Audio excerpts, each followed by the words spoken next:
Good morning Kuching. Theater Hotel Kuching. So welcome guys. Morning. Sheraton. Ada Sheraton Hotel guys. Banyak Harith Iskandar Mekah Tangga Kuching. buat komedi show-nya di sini. Juga ada Maybank Tu Harith Iskandar tu, Harith Iskandar Rumah Phoenix. Untuk anda yang tahu Harith Iskandar di sini. Harith Iskandar Phoenix ini Harith merupakan tempat Iskandar. banyaklah untuk posternya tu ujung tu. isu yang nak dikatakan hari ini adalah tentang pagi ni hari Senin, bagaimana pengurusan wang 12 Your financial management bulan saya Senin dah dalam kehidupan kita 11 bulan 10 orang 10 kata kerana kita hari ni Rabu bekerja 12 bulan 10 hari bulan guys, bulan mendapatkan November. mengejar Bayangkan dalam lagi akan kalau orang tamatlah itu mengejar tamat, akan habis semakin bulan kita lama bekerja November. Tak lama gaji kita besar. So pagi ni kita just santai, lama tak tengok keadaan di Kuching ni. Selalunya video duduk saja. Kerana kita ni untuk swasta dan kawan ni, kawan-kawan. Untuk kita ni bermaksud gaji yang diterima oleh Rich Holland, gaji wrestler ni bukannya kecil, besar. Tapi of course lah wrestler kena bayar untuk pengangkutan, kena bayar untuk makan di luar. Tapi kalau masa show adalah catering lah. Ada catering disediakan masa show sajalah. Masa show saja. The rest, tempat tinggal, penginapan, semua wrestler kena bayar sendiri.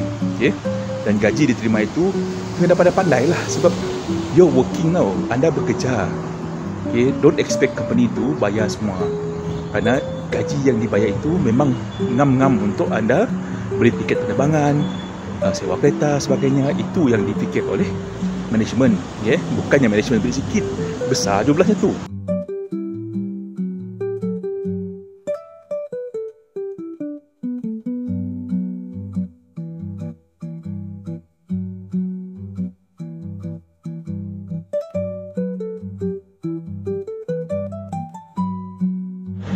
Dia bermaksudnya adalah Rich Holland ni kenalah pandai-pandai, bercermat-cermatlah dengan financial. Bukan itu saja, bukan hanya kerja sebagai wrestler. Semua pekerjaan ni menerima gaji. Everyone is except paycheck. Paycheck mungkin bulanan ke dan sebagainya. Kalau WWE ni mengikut show lah. Kalau show dia besarlah gaji dia. Kalau dia adalah main eventer, besarlah gaji dia. Terpulang kepada management. Cuma tadi anda kena pandai duduk cemat lah.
Sebab itulah masalahnya berlaku, di mana kalau kita tak pandai bercermat-cermat, tak pandai menjaga finance, kita kenalah mencari individu ataupun mereka yang pandai menjaga finance kita lah.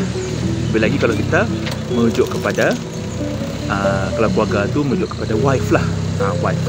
Sebab kita bekerja ni, contohlah wife kita adalah suri rumah tangga. bermaksud kita ni sebagai yang mencari rezeki ni, better kita letakkan wang kita di tangan isteri, better, sebab mereka tahu untuk mengawal finance rumah, mengawal financial kewangan rumah lah, kewangan rumah. Kerana kita ni tahu kita ni kerja saja, pulang kerja, pulang.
Okey, bermaksud bahawa kalau kita menerima gaji pun, pastikan gaji itu digunakan sebaik mungkin lah. Kalau kita ada keluarga, kita ada anak-anak, pastikan wang itu banyak diberikan kepada persekolahan, kebajikan anak-anak lah, ya. Dan juga kita kena menjaga kesihatan lah.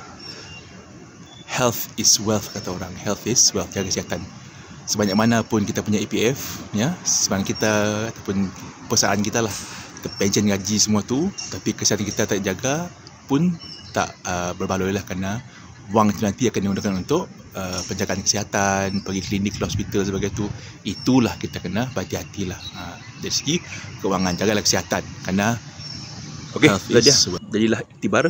jadikanlah iktibar yang berlaku kepada Rich Holland. Okay? Walaupun seorang wrestler, tapi dalam hidup kita ini, awak wrestler ke, awak ni cikgu ke, pensyarah ke, doktor ke, sebagainya, gaji sebesar mana pun, kalau tak pandai menyimpan, gaji itu pun akan hilang seperti, akan mengalir seperti air. Dan anda kena ingat, anda kena ingat bahawa wang itu sebenarnya adalah satu aliran air. Ya, you tak boleh tambat seperti empangan, kerana wang itu akan sentiasa mengalir. Tapi untuk memastikan wang itu mengalir dengan betul, maksudnya kita perlu membuat parit-parit ataupun laluan-laluan kecil supaya sungai besar itu ada laluan yang lain. Maksudnya kita menabung, ASB, menyimpan, melabur semua tu untuk pastikan wang kita itu berkembang dan bercambah. Ya, itu cerita kita ini. That's all story today. Thank you very much and see you on the next vlog. Ya, jangan lupa like, comment, share, subscribe. KKJ TV pula, KKJ Sembang. Bye.